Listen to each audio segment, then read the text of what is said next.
Meditations for Every Day in the Year by Bishop Richard Challoner. July 31st.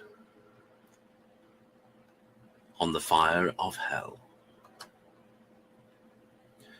Consider first that in hell every vice shall meet with its peculiar torment. There the proud shall be debased and confounded, and trodden under foot by insulting devils. There the covetous and the lovers of the mammon of this world shall groan under the extremity of want and misery. There the lascivious shall exchange their dark and filthy pleasures for fetid sulphur and black flames. There gluttons and drunkards shall be oppressed with an insupportable hunger and thirst, and so of the rest. But the general punishment of all the damned, and that which is most frequently inculcated in Holy Writ, is that they shall burn in everlasting fire. Oh, who can endure the thought of this eternal burning in that dreadful pool of fire and brimstone? Christians, what are you doing? Do you believe this eternal fire, and do you dare to sin? If you believe it not, you are not Christians. And if you believe it and still persist in going on in such sins as you know are the high road to this everlasting burning, you must be worse than madmen.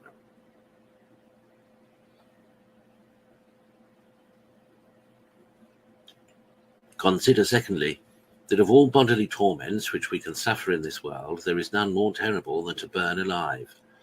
But alas, there is no comparison between burning here and burning in hell. All our fires upon earth are but painted flames if compared to the fire of hell. The fire of this world was made to serve us and to be our comfort, that of hell to be an instrument of God's vengeance upon sinners. The fire of this world cannot subsist without being nourished by some combustible matter, which it quickly dispatches and consumes. The fire of hell, kindled by the breath of an angry God, requires no other fuel than sin, and on this it feeds without ever decaying or consuming. The fire of this world can only reach the body, but the fire of hell not only pierces the body through and through in all its members, and penetrates into all the inward parts with most exquisite tortures, but also reaches the soul herself in her very inmost recesses with its searching flames.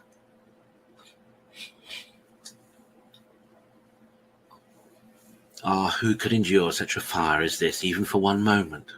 How much less for an endless eternity?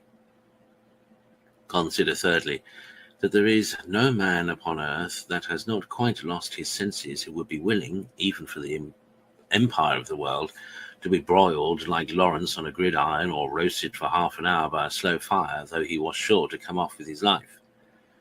Nay, where is the man that would even venture to hold his finger in the flame of a candle for a quarter of an hour or for any reward this world can give? Where is then the judgment of the greater part of Christians who pretend to believe hellfire and yet live on with so little apprehension and concern?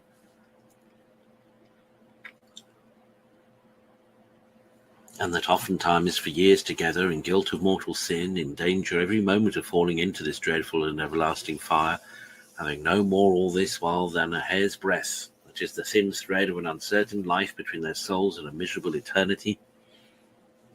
Good God, deliver us from this wretched blindness, from this desperate folly and madness. Conclude, never to expose thyself to the danger of this everlasting fire by mortal sin, nor to endure any such guilt, though it were even for one moment, lest in that very moment God should break the thread of thy life and let thee drop into that fire that will never be quenched.